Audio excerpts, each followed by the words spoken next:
Bombay, officially called Mumbay today, lies on the west coast of India and is one of the four most populous metropolitan areas. Victoria Terminus is said to be one of the world's most beautiful train stations.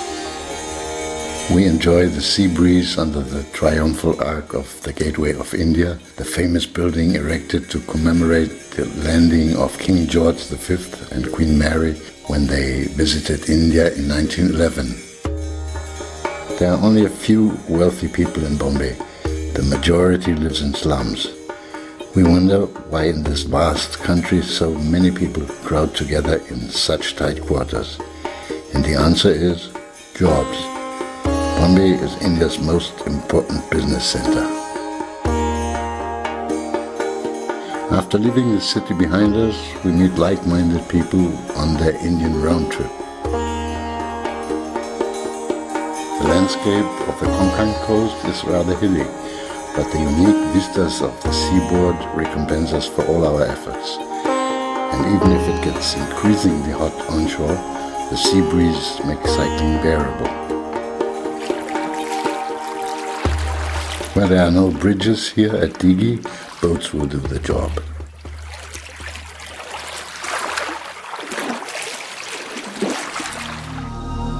We cycle along the bay through a richly fruit-yielding coconut palm grove.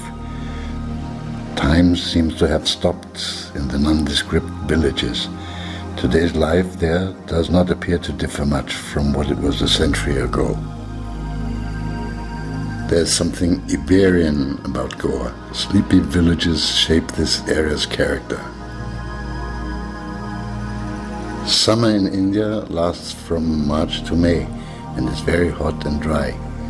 The monsoon reaches us on Saturday, the 11th of May, and with the first raindrops, life on the beach stops. Around midnight, the weather reversal strikes with full force.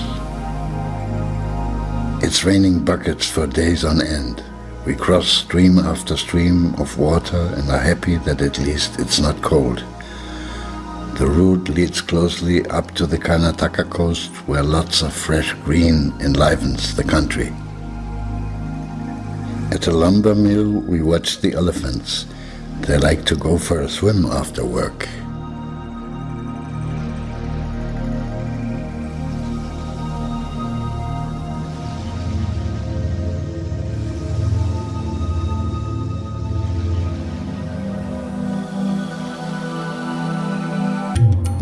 Kerala is the most densely populated Indian state, and that's without sprawling slums. Kerala is like a large village. People and huts are scattered arbitrarily.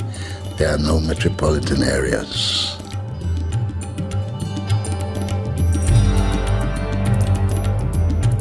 We experience a countryside with green literally shooting from the soil. And while we can almost hear the grass growing, we encounter more and more snakes.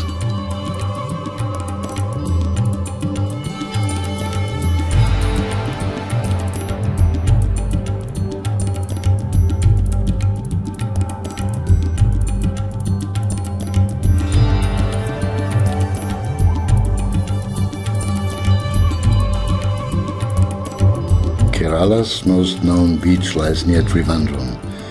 In the quarries of Kovalam, day laborers do hard work. The broken rock is directly crushed to gravel by women. The rhythm of their hammers can be heard well into the evening hours. A colorful market serves our needs. For starters, we munch our way through the abundant offerings at the stalls. Then we find a restaurant where there's plenty to eat. Although the Padmanabhaswamy temple still dominates the townscape of Trivandrum, the city is a modern and highly secular metropolis. Kerala's society is torn between silence and noise, beauty and ugliness, tradition and progress.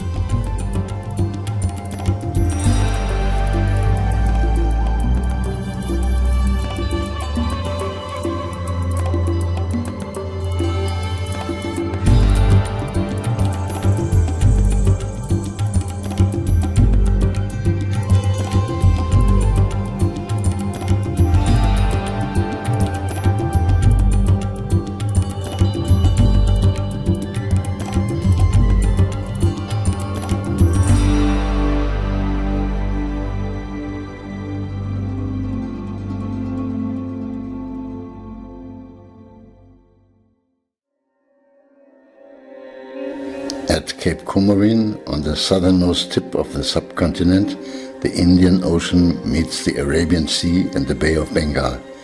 Here lies Kanyakumari, one of the most notable Hindu pilgrimage centers.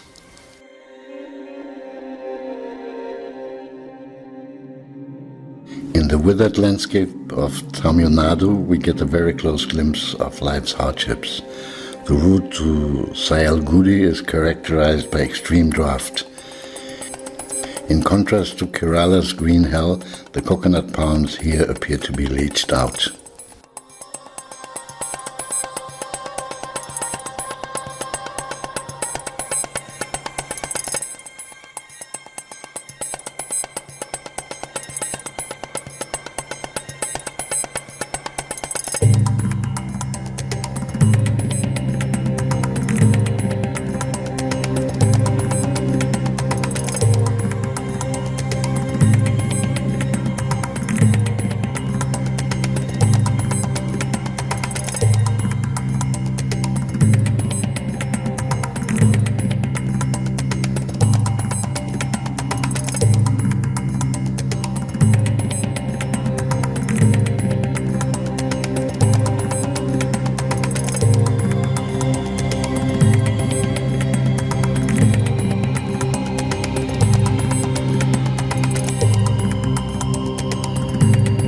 In Pondicherry, everything is different.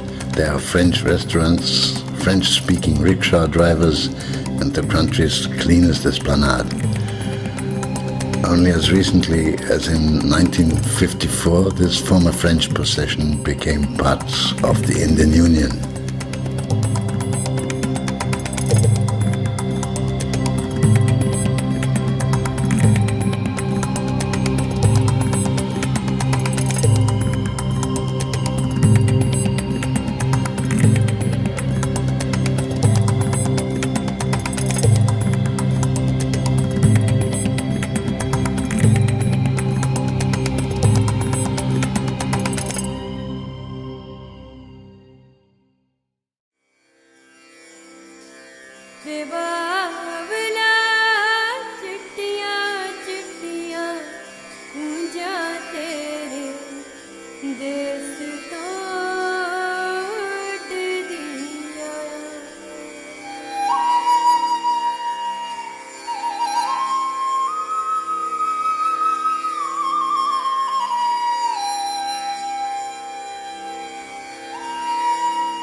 Mamallapuram was founded in the 7th century on the coast of the Bay of Bengal.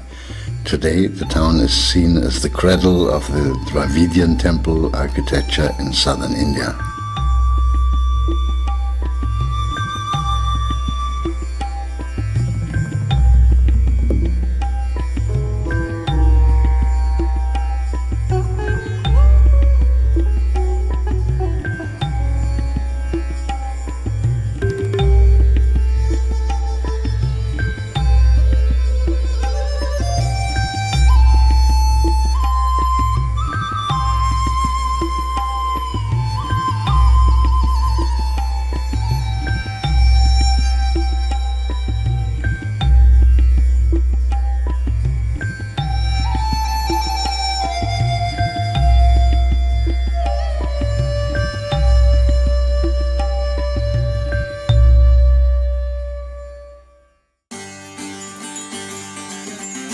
At Madras, I feel it is time to turn our backs on these latitudes.